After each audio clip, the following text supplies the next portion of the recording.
Just the last few people to join. Okay.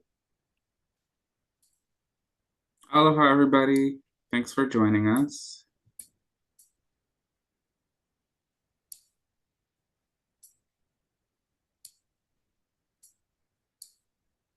Hello.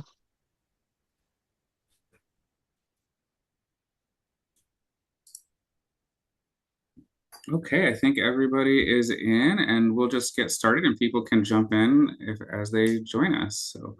Good morning. Good to see you all here. Hope you're having a good Friday so far. We're enjoying some sunny weather today in Hilo, where I'm coming from. My name is Craig.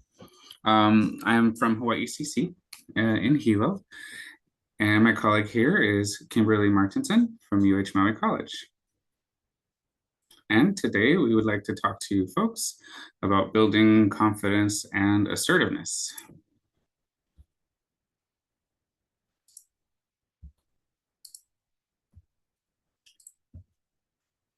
Okay, so to get started today, I wanted to highlight that building self-confidence is an important step toward personal and professional success. Confidence and assertiveness help us communicate clearly, and it shows leadership and helps us build positive relationships. So these skills can be learned through practice, through strong communication, visualization, and resilience. So when challenges come up, we can choose how to respond and move forward in a confident way. So some goals for today's workshop is we plan to define confidence and assertiveness and help you identify traits of confident individuals, recognize barriers to success, use tools to build confidence, and communicate confidence effectively. And all of these we hope will help you develop your personal empowerment. Okay. So in between each module, we're going to share a little quote to kind of break it up. So our first quote is, self-confidence is a superpower. Once you start to believe in yourself, magic starts happening. Okay. So understanding confidence. The way you see yourself shapes how you show up in the world. Your self-beliefs influence your choices, your willingness to take risks, and how you respond to challenges. Confidence develops over time through experience. When you try to learn and grow, confidence builds, and that confidence makes it easier to pursue future success and create a positive cycle. A key part of confidence is setting healthy boundaries. So being able to manage your time, energy, and priorities gives you greater control and reduces stress. Confidence and assertiveness are not personality traits. These are skills, and with practice, they can be strengthened by anyone. Okay, so the first step to understanding confidence and assertiveness is defining them. So confidence is your belief in yourself, your abilities, your potential, and the capacity to handle challenges. It shapes the choices you make and how you respond to these things, especially if they don't go as planned. When you feel confident, you're more willing to take risks, pursue opportunities, and recover from your setbacks.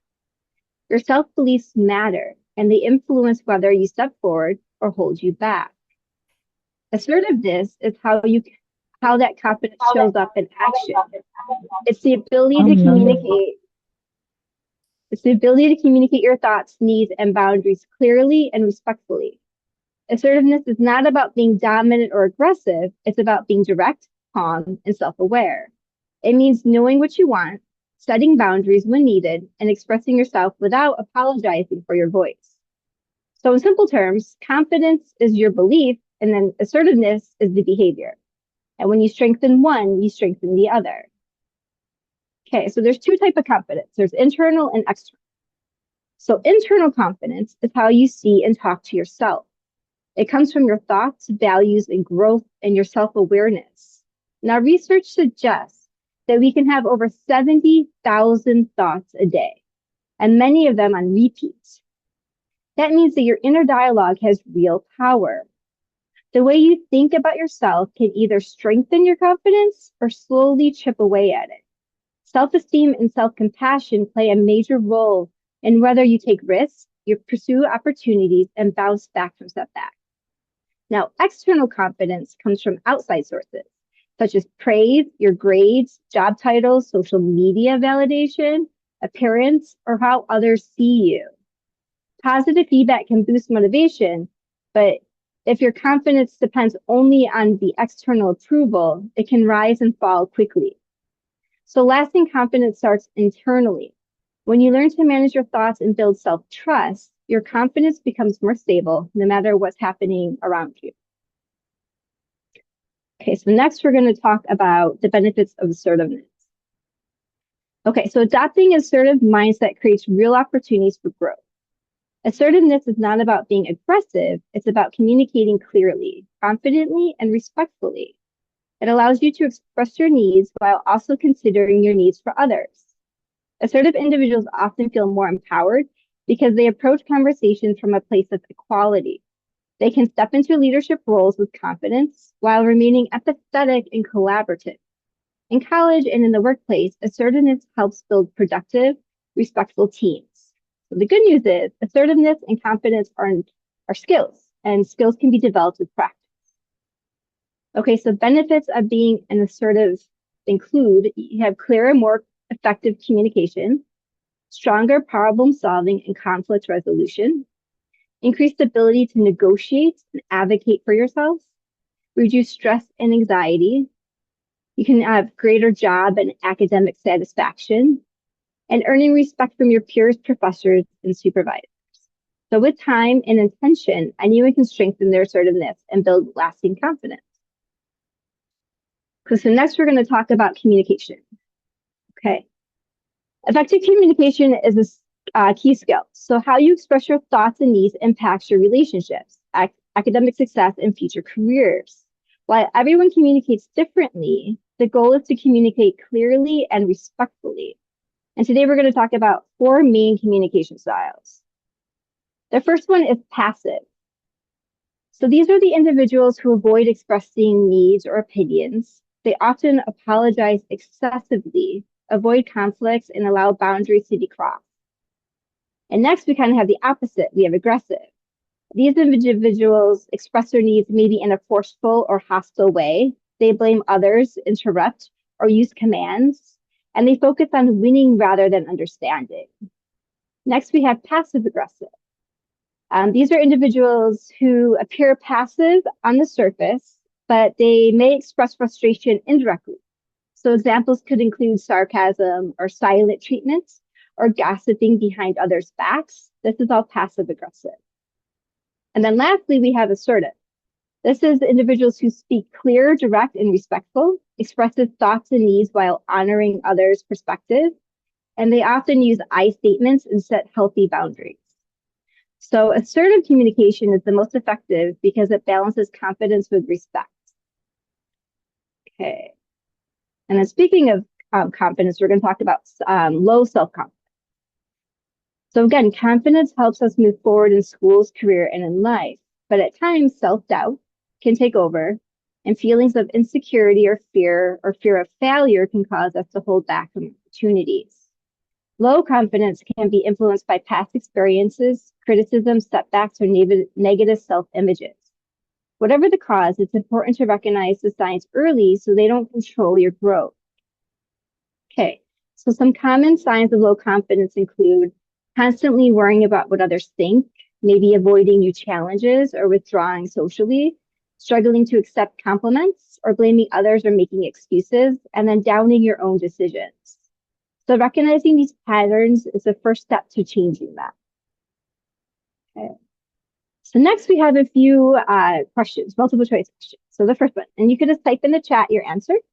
Okay, the first one is assertiveness is all about dominance. True or false? What do you think? You could put it in the chat. Is it A, true, or B, false?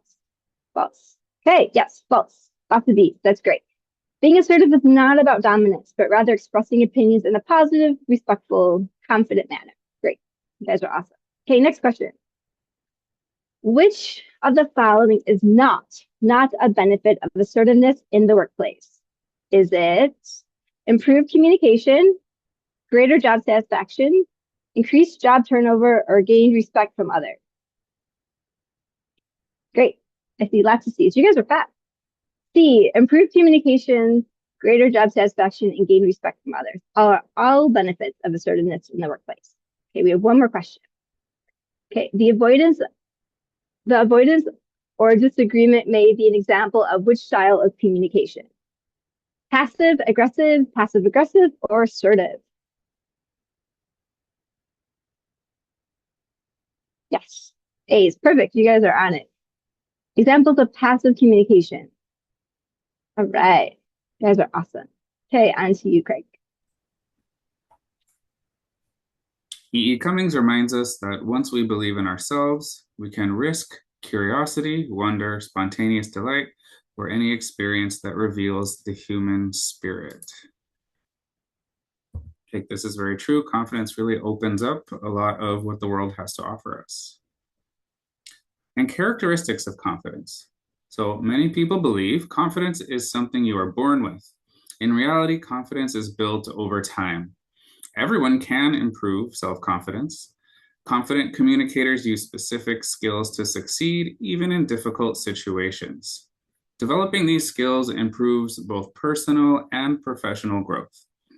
So although confidence can be expressed in many ways, there are often shared characteristics among confident individuals. And I'm going to go over some of those with you. Self-awareness is a big one. So self-awareness means understanding your thoughts, behaviors, and reactions. It helps you recognize strengths and areas for growth. Confidence and self-awareness are very closely connected. When you understand yourself, you can build real confidence without depending on others' approval. So here are some ways to improve self-awareness: keeping an open mind, journal regularly, identify your personal triggers, clarify your personal values, and ask yourself reflective questions. Being responsible and accountable helps us develop confidence also. So true confidence is not about being perfect. It's about being honest about your weaknesses and learning from them. By taking responsibility, you don't just feel more capable, you also show others that you're a leader who is ready to grow. Confident people are also optimistic about challenges and the future. So optimism creates a positive mindset that encourages action. Optimistic individuals focus on what they can control. They also review their accomplishments, and they challenge negative thoughts. And this can help them stay motivated to grow. Courage is another one that is very strongly linked with confidence. Without courage, confidence may not be developed. Every professional and student can benefit from practicing courage-based confidence. This involves accepting hard truths, also acknowledging our emotions, and moving beyond our fears. Courageous people believe in themselves. They believe in their capabilities and their values.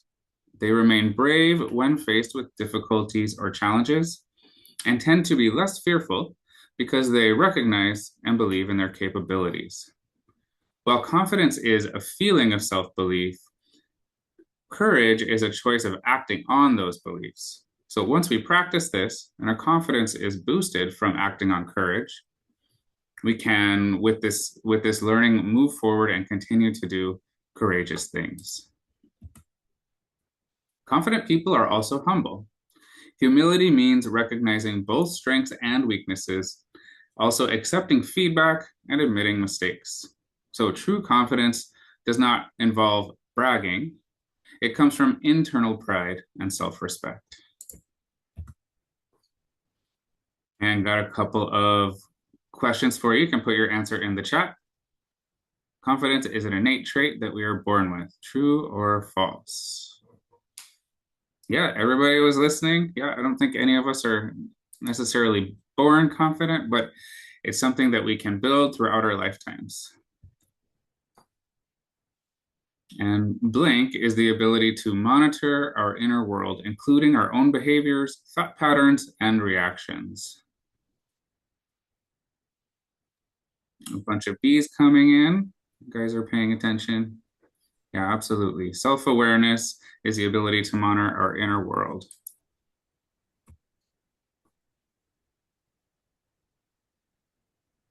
Okay. To overcome fear is the quickest way to gain your self-confidence. Roy T. Bennett. So next we're going to talk about the barriers to success. Sometimes the biggest barrier to success are our own thoughts and lack of confidence. Past experience or current challenges can make us feel stuck, defeated, and unsure of ourselves. The good news is confidence is learned, not something you're born with. Once you identify what's holding you back, you can develop the skills and mindset needed to move forward and reach your full potential. Next, we have fear of failure. Fear can be one of the biggest obstacles to success. It lowers confidence, fuels negative self-talk, and makes us doubt our abilities. Because of this, many people stay in their comfort zones rather than taking risks or pursuing new opportunities. But fear of failure is normal, especially when trying something new. So failure is not the opposite of success, but rather is part of the learning process. So to move forward, you want to identify what's causing the fear and take small, intentional steps towards your goal. Fear exists in your mind, and it doesn't have control over your future. Next, we have self-doubt. It's normal to feel unsure when facing new challenges, but ongoing self-doubt can lower confidence and pull you away from your goals. It often shows up during uncertain situations or when things feel out of your control. So left unchecked, self-doubt can increase anxiety and lower self-esteem and make you question your abilities, even when you're already proven yourself capable. So common signs of self-doubt include struggling to accept compliments, constantly seeking out reassurance, or feeling like maybe an imposter despite your success, or believing you're just not good enough. So it's important to not let uncertainty or self-doubt stop you from pursuing meaningful opportunities. Okay, next we have being indecisive. So confidence plays a key role in decision making.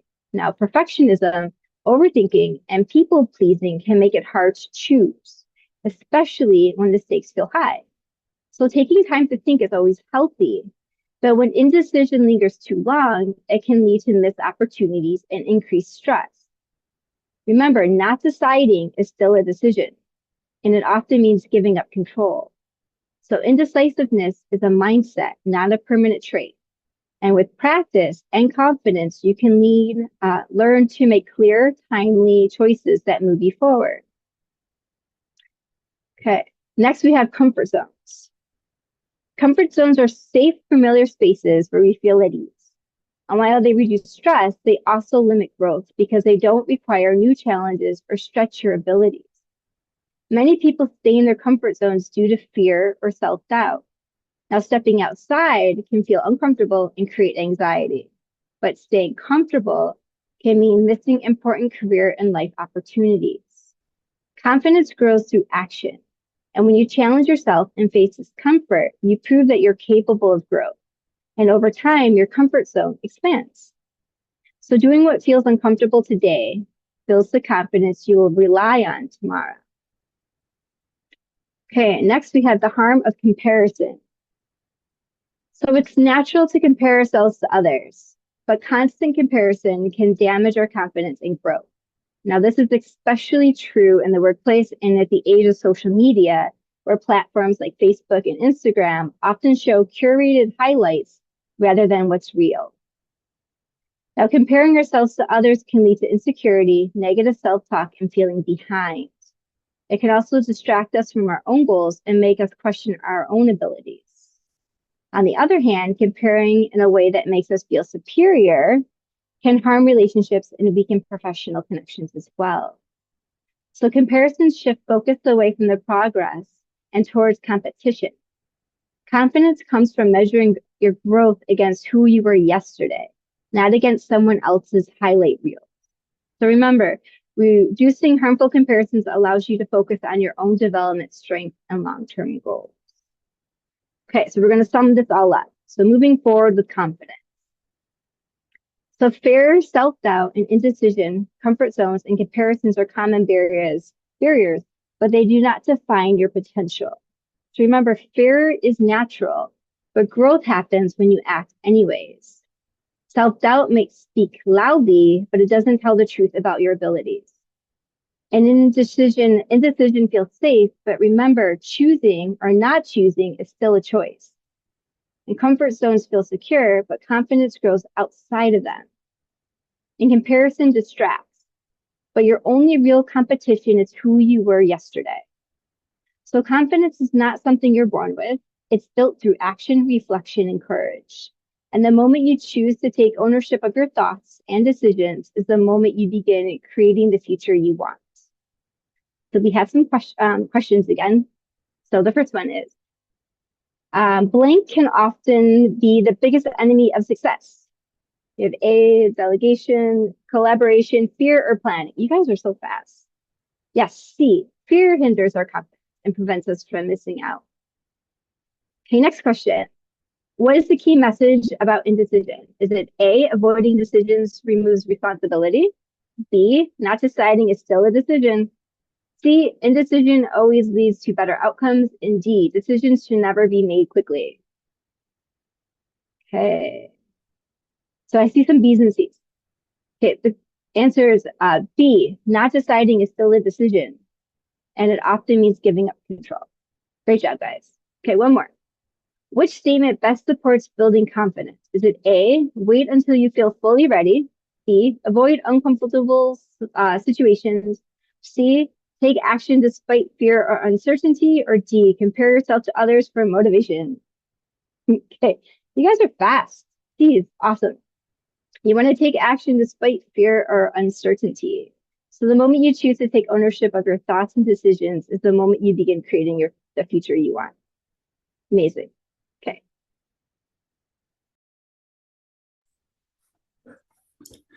And Mr. Roosevelt reminds us that each time we face our fear, we gain strength, courage, and confidence in the doing.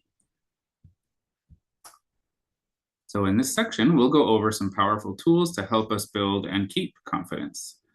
We all have the ability to improve our confidence. Confidence and assertiveness are learned skills that strengthen over time. Positive thinking plays a major role. Replacing negative thoughts with positive ones helps us stay motivated and focused on our goals. So positive rephrasing and affirmations are one way to do that. Our thoughts have a powerful effect on shaping our confidence. Positive words and affirmations can significantly improve one's confidence by breaking down negative beliefs that may otherwise hold us back. Negative thinking creates limitations, whereas positivity helps to keep people motivated towards their goals. Shifting our thoughts into positive ones allows us to focus on what we can do rather than what we can't do. By showing compassion to ourselves, we can create an optimistic outlook for both our personal and professional life. The slide here shows us some examples of positive affirmations. Even if this feels a little silly or corny to some of us, remember the positive impact of self-affirmations is actually supported by psychological research. To make them more effective for yourself, you can tailor them to your own values and integrate them into your daily routine. Speaking of routines, morning routines can shape the entire day. So starting with positive habits builds confidence and productivity. So here are some tips for a strong morning routine. Wake up early, eat a healthy breakfast, set daily goals, practice gratitude, stretch or exercise, and remember, use those positive affirmations. Visualization is another way. So visualization is imagining yourself succeeding. It helps to build confidence before important events like interviews or giving a presentation in class or working toward a promotion at work. So some steps to visualize success are set a clear goal. Picture the environment, for example, sitting in an interview room answering questions. Consider the steps that will make this moment successful and repeat the visualization, practice it. And then finally, approach the real situation with confidence. Confidence also starts with mental strength. Practicing mindfulness and meditation can help reduce stress and build self-belief. By focusing on the present moment, and slowing down our thoughts, we can manage self-doubt and make clearer, more confident decisions. And one of the best ways to build confidence is through learning. Gaining new skills through classes and training and seminars or working with mentors helps us grow and adapt to changes in our lives, school, and jobs. Learning, even outside of your major, builds experience and a growth mindset, and this leads to stronger self-confidence. And our questions for this module: blank are simple and effective ways to remove the negative thoughts that prevent us from achieving our goals.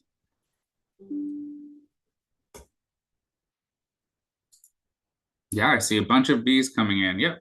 So affirmations are a simple and effective way to remove negative thoughts. And the next one, by showing compassion to ourselves, we can create a blank outlook for both our personal and professional life.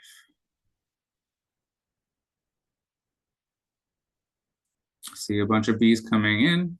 Yeah, we can create an optimistic outlook.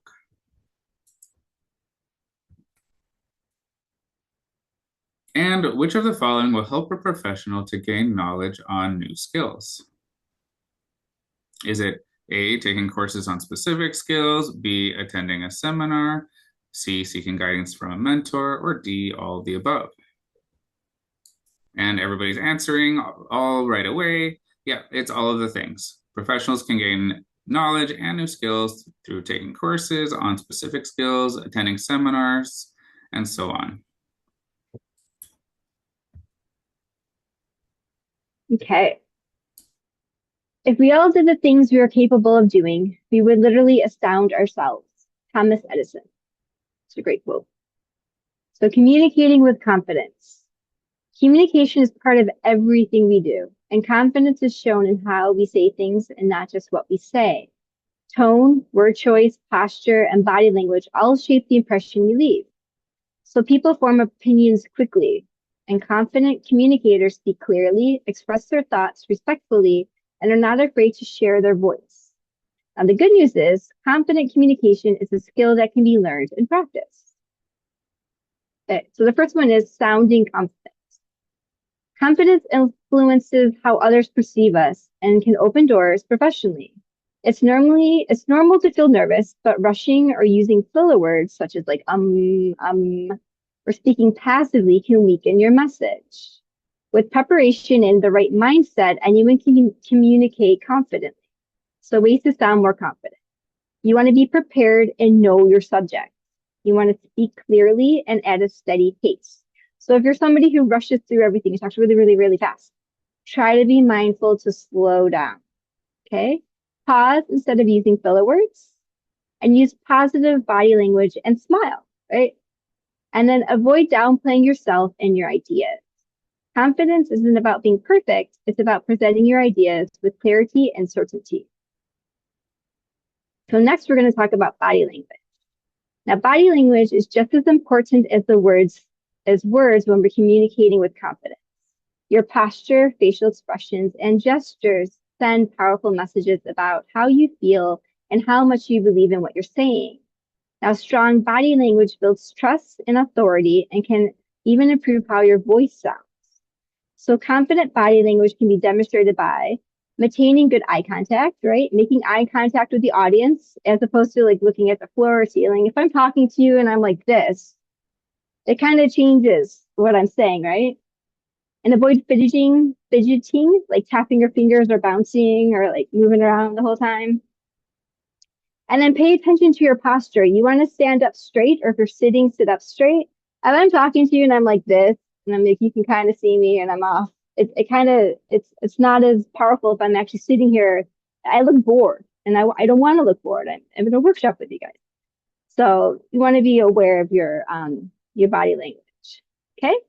And then noticing your hands. So if you're a confident communicator, everybody's putting their hands in their pockets or like maybe crossing your arms. Rather, you want to put your hands, in your lap, or if you're talking with them, be mindful of how you're communicating with them. And then have a good handshake. Make sure it's firm. A firm professional handshake conveys strength and confidence. which is very true. And you want to shake hands with female and male the same way. You don't want to go and break anybody's hands, but you want to have a nice firm handshake. I'm actually kind of offended when somebody comes and daintily shakes my hand, like thinking I can't take it. I can take it, shake my hand as if you would a man, right? Again, don't break my hands, but you can have a firm handshake. So just be mindful of that. Okay, next we're going to talk about questions and curiosity. So many people avoid asking questions because they don't want to seem unprepared, or maybe because they could be shy. They don't want to say anything. But no one has all the answers, and asking questions actually shows confidence, not just weakness. Asking questions allows us to interact with others and form stronger connections. And when we feel more comfortable with a team, we can feel more confident in speaking up and sharing information. Showing curiosity to others will demonstrate an interest in what they have to say, and that we're willing to learn more to better ourselves in our careers. So here are some tips to be more assertive using questioning strategies. You can ask clarifying questions to learn information in more details. You want to be clear and specific. During a meeting or presentation, note down any potential questions that you want to ask so you can have them prepared for when they say, does anybody have any questions? Never apologize for asking questions. And then try to make it a habit to ask one question during a conference or meeting. And that will also help you step out of maybe a comfort zone for yourself. And remember, curiosity is not a sign of incompetence. It's actually a sign of growth. Okay, so next we have dressing the parts. So how you dress influences how you feel and how others perceive you. When you look put together and more likely to feel confident and perform at your best. Now in Hawaii, professional styles often blend polish with comfort, and you can look confident while still dressing appropriately for the climate and culture. So here in Hawaii, you can wear an aloha shirt, right? And that's professional, as opposed to maybe wearing a suit every day. So some tips for dressing with confidence. You want to dress for the occasion. You don't want to show up in like formal wear if it's like business casual, or vice versa, right? Choose colors and styles that reflect both professionalism, but also show your personality. It's totally fine to wear bright colors and make you feel comfortable, right? If it shows your personality. But you want to make sure that the clothes you choose fit well and that they're comfortable. And always dress for the role or opportunity you're working towards. And you want to carry yourself with confidence. So confidence isn't about wearing the most expensive outfit. It's about looking intentional, prepared, and self-assured. Okay, and last we have tone and audience. So tone of voice has a powerful impact on how we communicate and interact with others. It reflects how the speaker feels and helps clarify the meaning behind the message. Now, tone signals confidence and gives off the authority to sound credible and self-assured. It not only shapes how the audience perceives the speaker, but also their willingness to listen. Tone can either build trust or create distance. So for example, if a strong, well-developed idea is delivered in a hesitant or overly soft voice, the audience may question its valuability or its value, regardless of how worthwhile it truly is. So practice to create strong, confident tone. You want to use inflection, and you want to avoid speaking in a monotone voice. You want to vary your pitch and volume to emphasize key points. Avoid turning statements into questions. Any statements with an upward tone can signal uncertainty. Complete sentence confidently.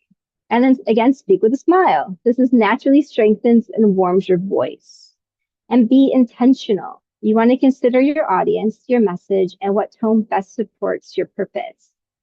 So confidence is not just the message, it's also in the delivery. Okay, so we have a few more questions. Which of the following is not an example of a confident body language? Maintaining good eye contact, having a strong handshake, placing hands in pockets, or D, all the above? They try to trick you here. You guys are good. C, placing your hands in your pocket. Great job. Okay, next question. Dressing for success involves all the following except choosing a style that makes you feel powerful, feeling comfortable in an outfit, sticking to formal attire no matter the event, or D, demonstrating our personalities, patterns, and style. Yes, C. It's important to understand the occasion and then dress correctly. Okay, last question. When the speaker articulates a sentence as a question, it signifies that they are A, confident in what they're saying, B, consistent in their tone, C, lacking information or looking for approval, or D, offering a chance for others to enter the conversation. Wow, you guys are really, really fast. And all C's, that's great. Yes, C. Often questions signify a lack of information or need for approval. Amazing. Okay.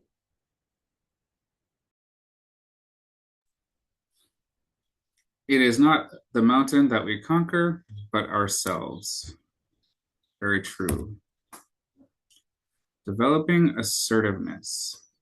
Assertiveness is an important workplace skill. It means expressing your thoughts honestly and respectfully while still respecting others. That's key. Assertive communication builds mutual respect and helps you stand up for yourself in a professional way. Here are some tips to help you develop assertiveness. Learning to say no. In busy work, school, and home environments, it's important to set boundaries. Being able to say no when needed can protect your time and reduce stress. You can say no politely and confidently without a long explanation. Setting clear boundaries leads to healthier relationships and better balance. Recognize your rights and values. So every employee, every student should understand their value and their rights. Review things like class expectations, job descriptions, policies, so that you know your responsibilities and your boundaries. Recognizing how you contribute to a team builds self-belief and strengthens assertiveness. Be expressive. Speaking up can feel uncomfortable, but your voice matters. Staying silent can lead to poor decisions or missed opportunities. Professionally sharing your ideas or concerns shows growth in leadership. So simple statements like, I don't agree, or can we try this instead, can be very powerful. Also be decisive. We make decisions every day that affect our future. Confident people practice making thoughtful decisions without overthinking. To improve decision making, here are some tips. Stay objective, know your goals, avoid assumptions, consider options, take responsibility, and go back, review and reflect on the outcomes. Also, be ready to anticipate setbacks. Setbacks are also a part of growth. Mistakes and challenges help build resilience and confidence. So instead of giving up, view setbacks as learning opportunities and take responsibility for moving forward. So some quiz questions for this module. Blank individuals understand the importance of being able to express their points without harming the rights of others.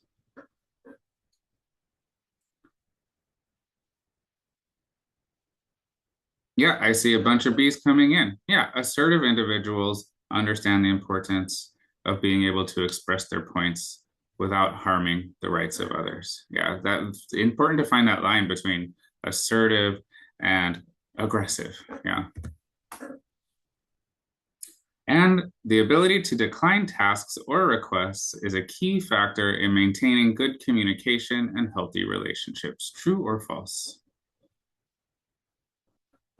True, true, true. And that doesn't mean we're not reliable and we don't meet up with our commitments and hold ourselves accountable, but it also means we have our boundaries and we decline tasks that are just asking too much.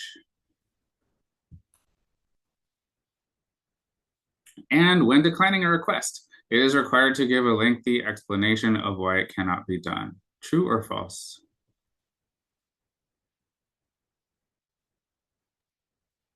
False. Yeah, it's B. No need to put in a long explanation to decline a request. You're entitled to decline a request, and you don't have to justify every little decision that you make. Okay, the best gifts are never given but claimed. Vern Ellis. And next, we're going to talk about projecting confidence.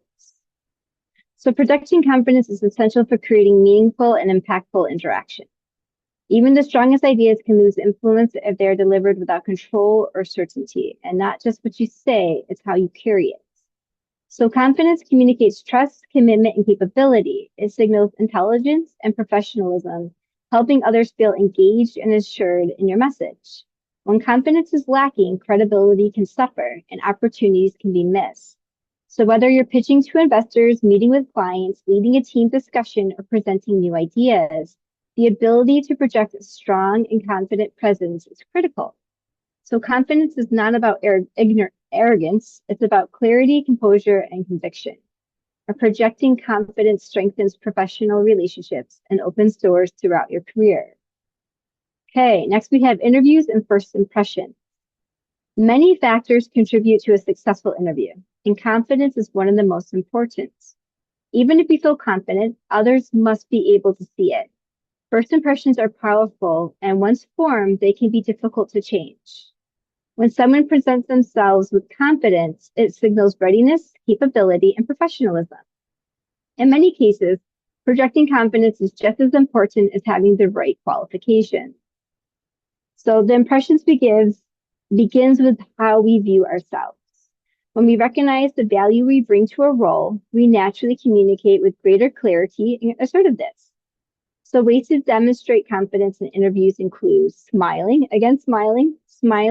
with a calm expression, right? Smiling, dressing appropriately, maintaining steady eye contact, offering a firm handshake, and we're kind of repeating what we mentioned earlier, and using deep breathing to stay centered. This is a huge trick. If you guys are feeling a little bit off, just take a deep breath. And a lot of times that 1 second or 2 seconds it takes for you to take that deep breath will help clear your mind a little bit and refocus you on what you're doing. And then again, prepare and practice responses. This is big. Always prepare. So confidence in interviews is not about perfection. It's about presence, preparation, and self-belief. Okay, next we have networking. So networking can be incredibly valuable to career growth, creating new connections and opening doors to opportunities. It provides a chance to engage with business owners, leaders, or professionals who share similar interests and goals. So confidence plays a major role in successful networking.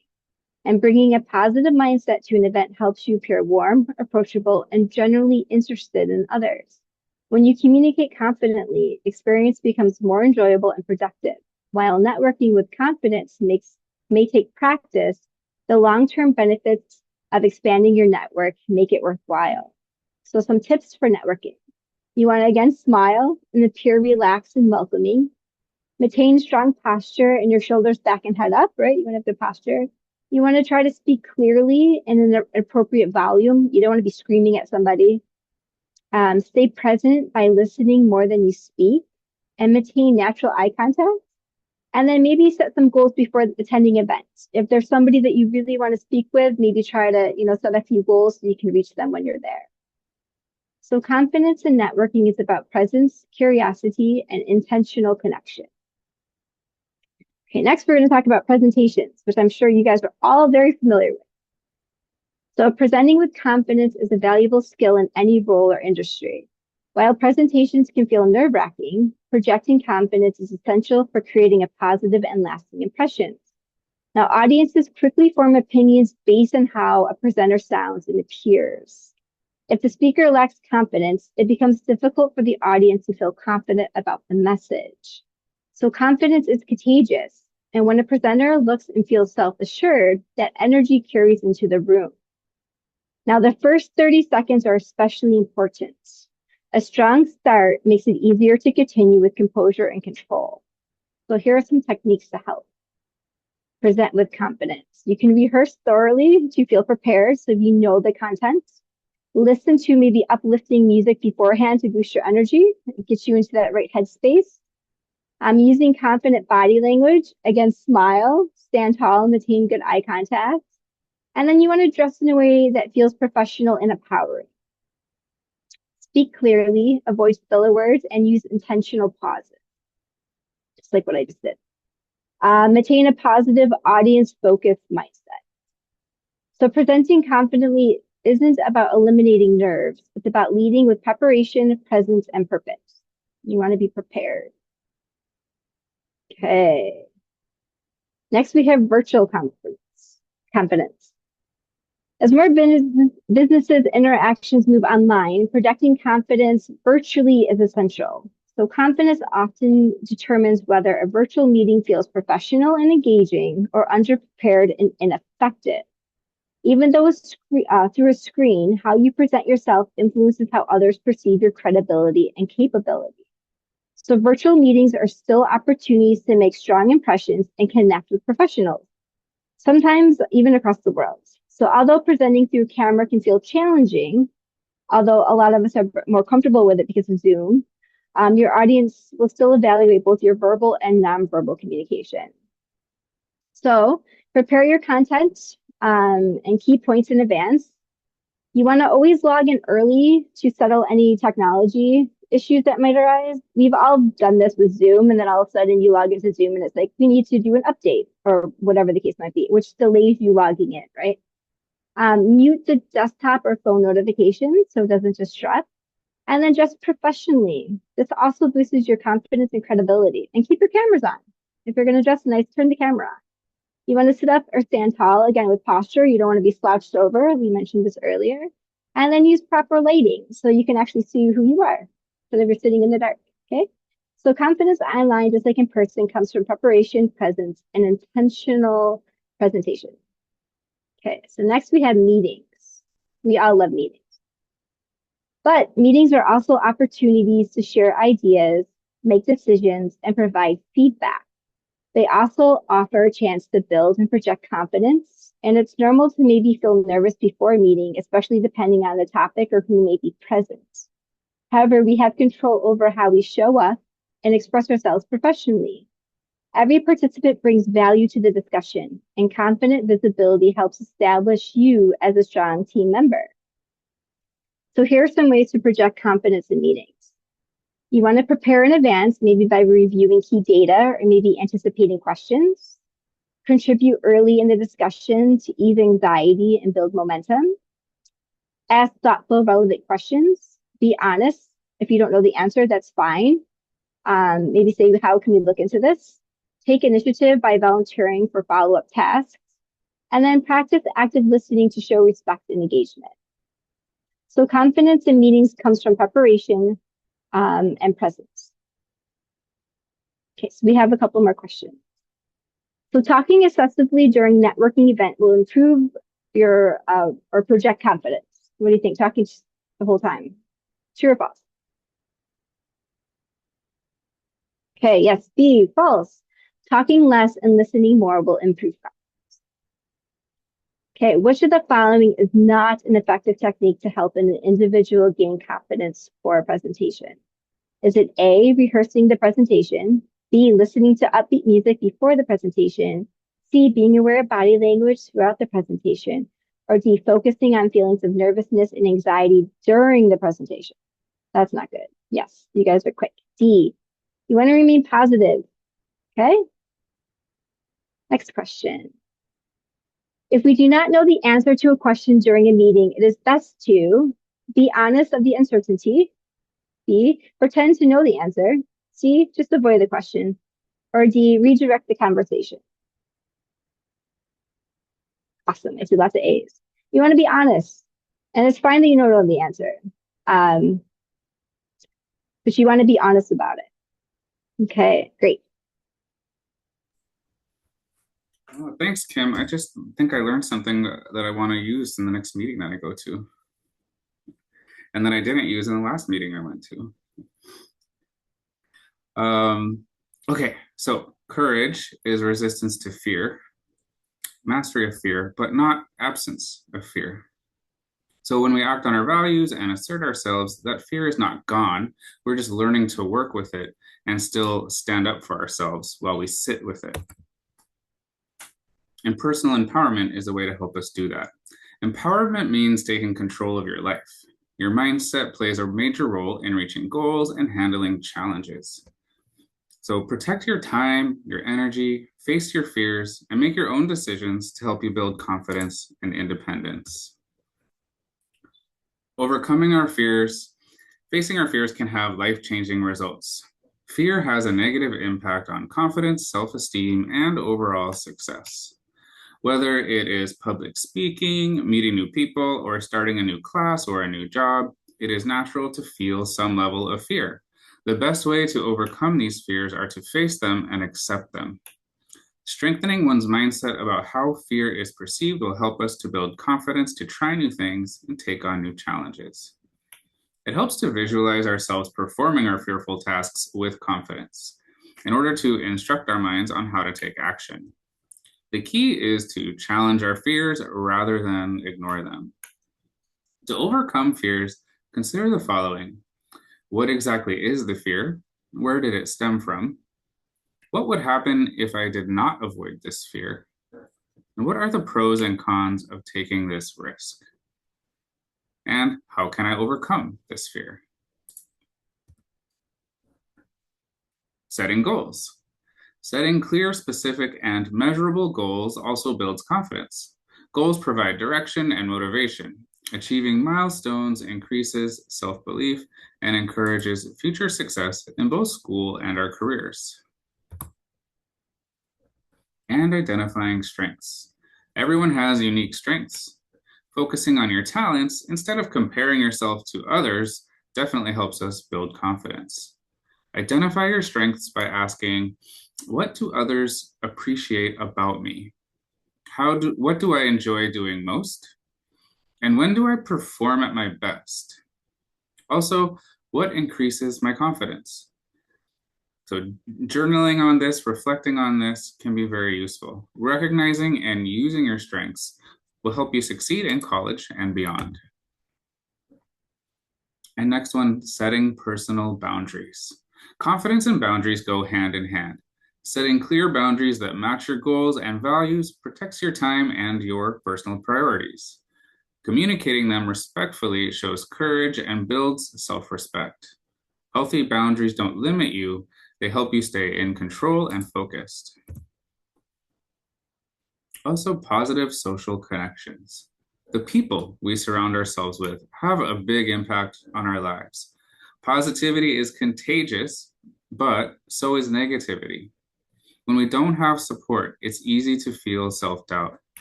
That's why it's important to have friends, family, or coworkers who believe in us and encourage us. Positive people give us energy and motivation to succeed. They remind us of our strengths, especially when we start to doubt ourselves. If we want to grow, build confidence, and reach our goals in school and our careers and our lives, we should choose to be around people who support us and want to see us succeed. Okay, the questions for this module. Essentially, it is an individual's blank that will determine whether they reach their goals or conquer their challenges.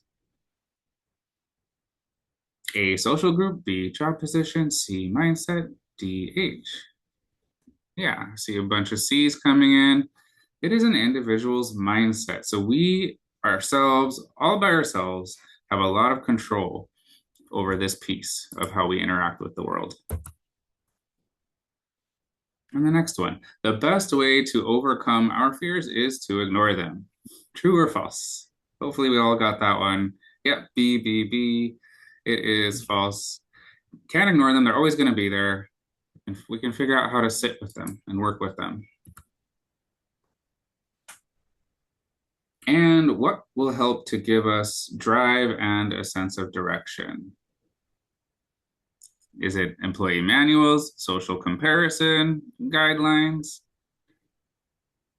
That's right, it's D, setting goals. Goals help us give us drive and a sense of direction for our path.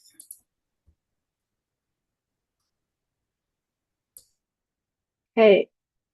So no one can make you feel inferior without your consent. Eleanor Roosevelt. Okay, so handling difficult situations. So challenging situations are part of everyday life, and they're inevitable. In a professional setting, it's important to approach these moments with confidence, calmness, and resilience. Addressing problems directly prevents them from growing or repeating. So while we cannot control how others react, we can control our own responses. Maintaining composure and self-confidence allows us to slow down, think clearly, and respond thoughtfully rather than emotionally. Okay, so delivering criticism. So feedback is essential in the workplace. It clarifies expectations, improves performance, builds confidence, and motivates growth. Now, at the same time, giving feedback, especially criticism, can feel uncomfortable. And many people fear conflict or worry about being disliked. Now, the key is to deliver feedback in an assertive, respectful, and solution-focused way. Effective feedback addresses the work and not the individual. It should be honest and clear while still honoring the other person's perspective. And the goal is important for growth. Now, creating a win-win outcome for everyone involved. With practice, delivering constructive feedback becomes more natural and more confident. So here are some tips. You want to present ideas with conviction and control. Avoid assumption or quick conclusions. You want to clearly explain your intentions and keep the end goal in mind, and maybe follow up if it's appropriate. So constructive feedback is not about criticism. It's about helping others grow into stronger professionals. Okay, next we're talking about receiving criticism. So criticism can sometimes make us question our abilities or feel defensive. Although it may create discomfort, it can also be one of the most powerful tools for growth. Those who respond to feedback constructively often build greater confidence and achieve stronger professional success. Assertive individuals manage their emotional reactions and assume positive intent and look for opportunities to improve. Now, there are almost always a lesson with feedback, right? If we choose to receive it with control and confidence. So here are some tips to receiving criticism effectively. Depersonalize the feedback if you can by focusing on the work and not your worth. Avoid excuses or defensiveness. Instead of discussing, maybe you can discuss how you can improve next time. Show appreciation for honesty and willingness to learn. And maybe pause before responding to fully process what was shared. So receiving feedback with confidence transforms criticism and maybe it turns it into progress.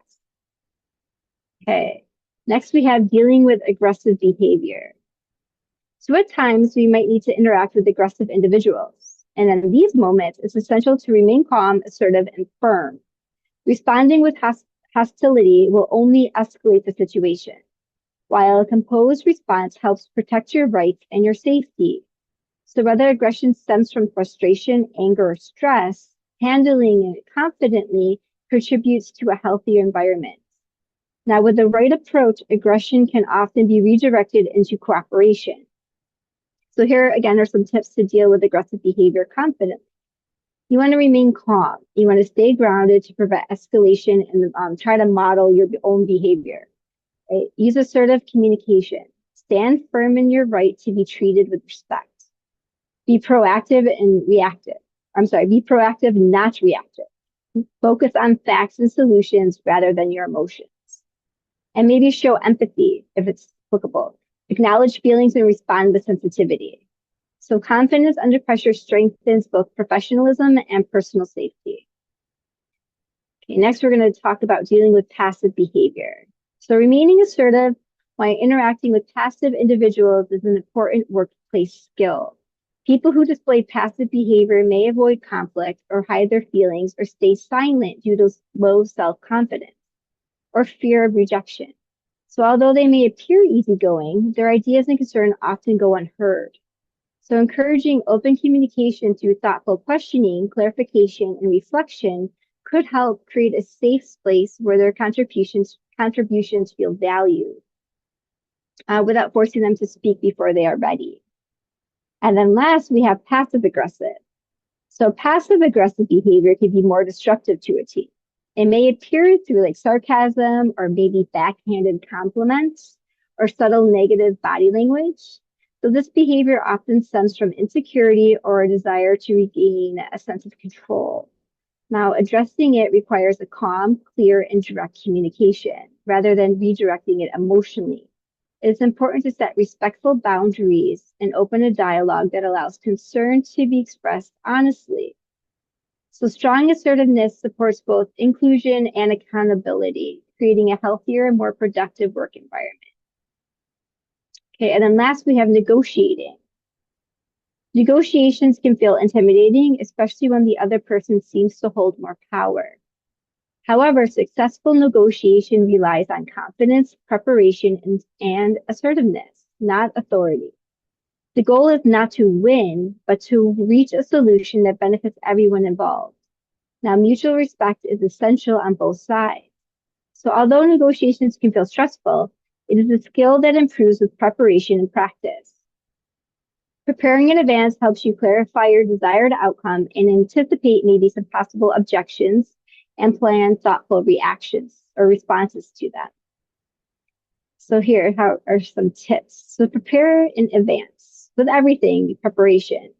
Clearly define your desired outcome, timeline, and key priorities. Anticipate possible objections. And then asking yourself, what might you say or how could you react to this? Approach it as a conversation. So negotiation should feel collaborative, not confrontational. So ask thoughtful questions, explore options together, and seek to understand the other person's perspective. You want to be firm, but not rude. So stand confidently behind your position using facts, logic, and relevant information. And confidence doesn't always require aggression. And then stay focused on the objective. Discussions can shift in many directions, and keep the end goal in mind and guide the conversation back to the desired outcome when necessary. So confidence in negotiation comes from preparation, respect, and composure. We have a couple questions here. Blank is incredibly valuable in the workplace. It clarifies certain expectations and helps to improve performance. A, B, C, or D, what do you guys think?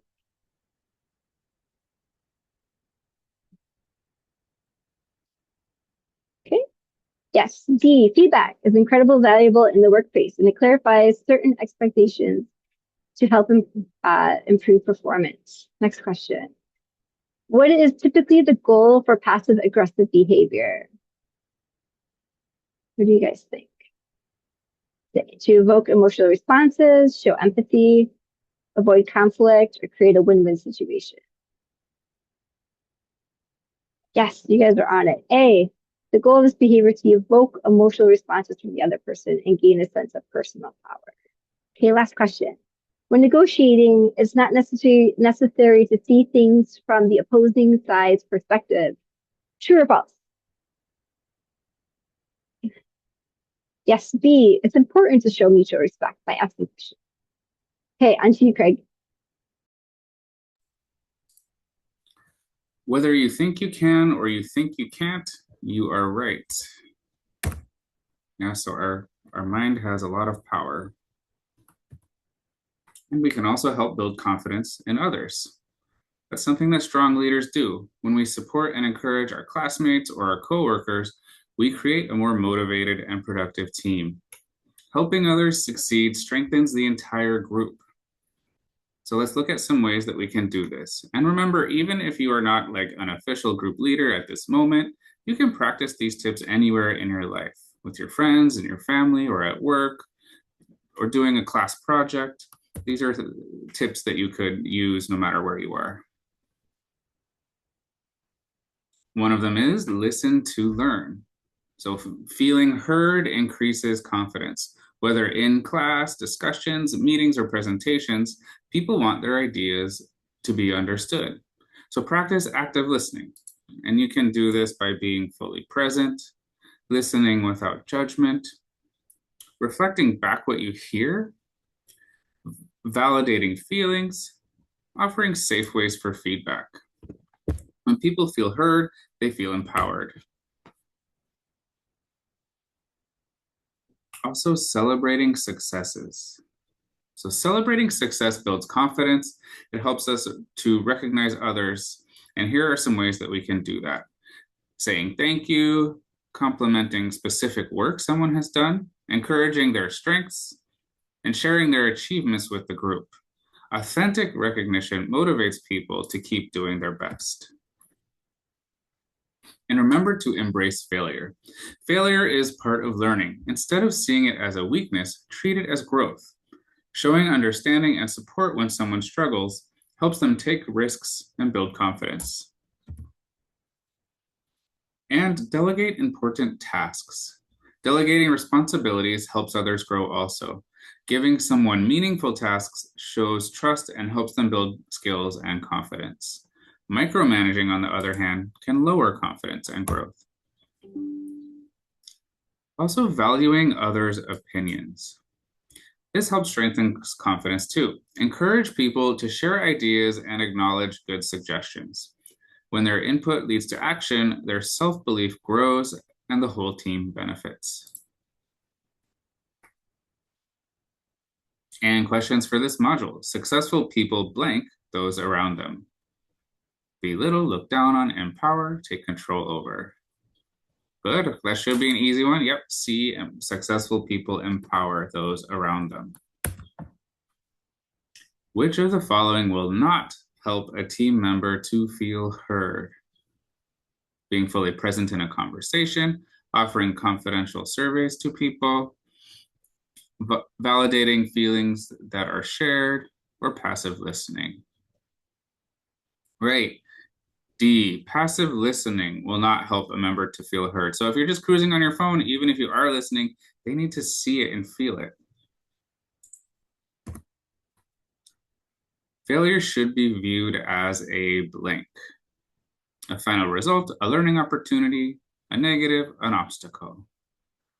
That's right, B, a learning opportunity, absolutely. Thank you everybody for joining us today. Although this workshop is coming to a close, we hope that your journey to building confidence and assertiveness is just beginning. Thank you all for coming. It's a nice crowd today. We wish you the best of luck on your journey. We also really would appreciate your feedback. And we're going to put a link in the chat to our evaluation form. We do take your feedback to heart. If this was useful for you, or if you have suggestions for improvement, please do share them with us. Mahalo.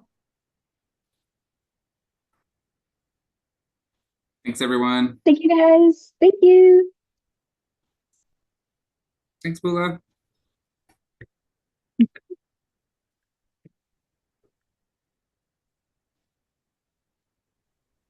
Thank you, guys.